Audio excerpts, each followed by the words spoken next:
انا اقول لك في مكان عدل. ابلش. ليش طايحه شغاله؟ فيها طايحه ايش فيها؟ شو مسوي انت؟ ليش طايحه شغاله؟ ما بيها تنظف المدخنه. انا قالت لك تجيب لي شركه تنظف المدخن. قلت يما شويه ووفر. اي توفر دوم مخصبقنا انت. عاجبك كذي شغاله طاحت بغت تنكسر؟ دق على الشركه يا اخي ينظفون لك المدخنه. الا شغالتي ما ارضى عليه. قومي مام. ابشري ما الحين راح اجيب لك شركه مختصه بتنظيف المدعاه. اخذ الشغاله ودها المستشفى زين كذي ابلش على عمرك.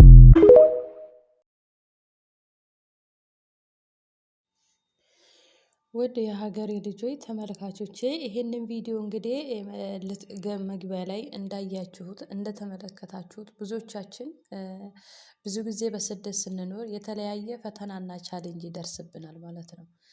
እንደው ከማይሆን አጉል ፈተና መድኃኒዓለም ይጠብቃል። ሰላም ሰላም፣ እንዴት ናችሁ? ደህና ናችሁ ወይ? እኔ ያለሁ እግዚአብሔር ይመስገን። በያላችሁበት ሰላማችሁ ይብዛ እያልኩኝ እንግዲህ ኮኪቲዩብን በመጀመሪያ ለብዙ ሰው ይሄ መልእክት ስለሚጠቅም ሰብስክራይብ ሼር እያደረጋችሁ አደርሱልኝ። ምን መሰላችሁ? ብዙ ጊዜ ደሞዛችሁን አረቦች ላይ አታስቀምጡ። በራሳችሁ ብር እስረኛ ትሆናላችሁ። ብዙ ሰው ቪዲዮ ሰርቶበታል። ብዙ ሰው እኔ ራሱ ከ3 ከ4 ምክንያቱም አረቦች ብር ደርበው ሲቀመጥ እኛ የሆነ ነገር አብዝተው እንኳን አይደለም 3 ወር 4 ወር ሲሆንባቸው አንዳንድ ሺህ እንኳን ቢሆን 4000 ነው። የ9 ወር ነው ያለባት እቺ ልጅ 9000 ቢሆን አስባችሁታል? እኔ ልለምል የገባው ይሄን ነገር ሀይ የሚል ሰው የለም ወይ? ህግ የለም ወይ? በእርግጥ አሁን ወደ ሚዲያ ወጣለች መብቴ እንደምታገኝ ባለሙሉ ተስፋ ነኝ። ብዙ ጊዜ እህቶቻችን ደሞዝ ሲከለከሉ በገዛ ማልቀስ፣ መሰቃየት ግፋ ብለው ከትላንት ወደ በለቀኩት ቪዲዮ እህታችን ራሷን አጠፋይ ተብሎ በሚወራበት ጊዜ አንዳንድ ኮሜንቶችን ለማየት ሞክሬ ነበረ። ሁሉም እኔም መሮኛል፣ እኔም ራሴ ማጥፋት ነው ፈልገው፣ እኔም ቀኔን ነው የምጠብቀው፣ እኔም ተራዬን ነው የምጠብቀው እያሉ በጣም እጅግ የሚያሳዝን እጅግ ልብ የሚሰብር ኮሜንት ነው የምትጽፉት እህቶች ማለት ነው።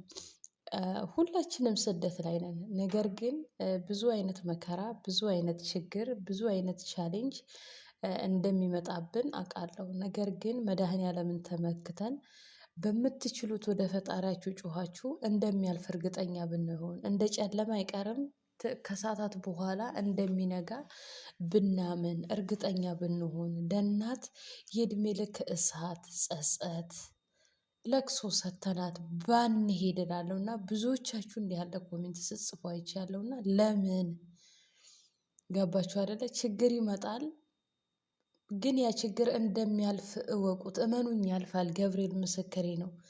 አያልፍም ያልኳቸው ለእኔ ብዙ ቀናቶች መጥተው እግዚአብሔር አሳልፎልኛል። ግን ምንም ሞት ለሰው ልጅ መፍትሄ ሆኖ አያውቅም እዚህ ምድር ላይ። እሱ የፈጠራትን ነፍስ እሱ እስኪወስዳት ድረስ በተስፋ መጠበቅ ነው እንጂ። ስለዚህ አንደኛ ለሰው ልጅ ለእናት በተለይ ትመጣለች ብለህ ሁሌ በምታይ ልጆች በምታይ ሁሌ ለእናት የእሳት እግር ባንሆን፣ በሄደችበት አንጀቷን አስራ እንድትል ባንፈቅድለት ለሰይጣን ለዳቢሎስ እና ብዙዎቻችሁ እንደምታደርጉ ለዚች ለእህታችንም እንግዲህ በተለይ ኤምባሲ አካባቢ ላሉ ለትልቁ ቲክቶከሮች በትርግጥ አሁን እየተቀባበሉት ነው። ስትገቡ በየወሩ በእርግጥ የሆነ በኤሌክትሮኒክስ ክፍያ ይጀመራል ምናምን ተብሎ ነበረ። እንዴት ተግባራዊ እንዳልሆነ አላውቅም። ስለዚህ ውድ የሀገሬ ልጆች ወደ እንዳልተገባ ነገር የምትገቡ ከቻላችሁ ደሞዛችሁ 2 ወር ካለፈ በምትችሉት መልኩ አልቅሳችሁ ራሳችሁን ጉድታችሁ ሳይሆን በጊዜ ወደ ሚዲያ መውጣት ካለባችሁ ወጥታችሁ ወደ ህግ አካል መሄድ ካለባችሁ ሄዳችሁ ራሳችሁን ማዳንና ማትረፍ ትችላላችሁ። የቅርብ ጓደኛዬ የ10 ወር ነው የከለከሏት። ቢሮ ስታናግር ለጊዜው ስልክ አላነሱላትም። ልክ እሷ ከዛ ቤት እንደጠፋች የት ነው ሄደችው? ቢሮዋ ነበር ሄደችው። ቢሮ ሄደችና ክስ መሰረተች። የ10 ወሯን 10,000 ብር ተቀብላ ሰዎቹ በቢሮ በሽምግልና ተቀብለውላት ሌላ ስራ ገብታ ከዛ ቤት ወጥታ እግዚአብሔር ይመስገን በሰላም እየሰራች ነውና በእንዲህ ያለ ሰላም ወደ ህግ ብትሄዱ የምር አይለቃቸውም። ምክንያቱም ህጉ እዚህ ሀገር ዜጋ ነው አይደለም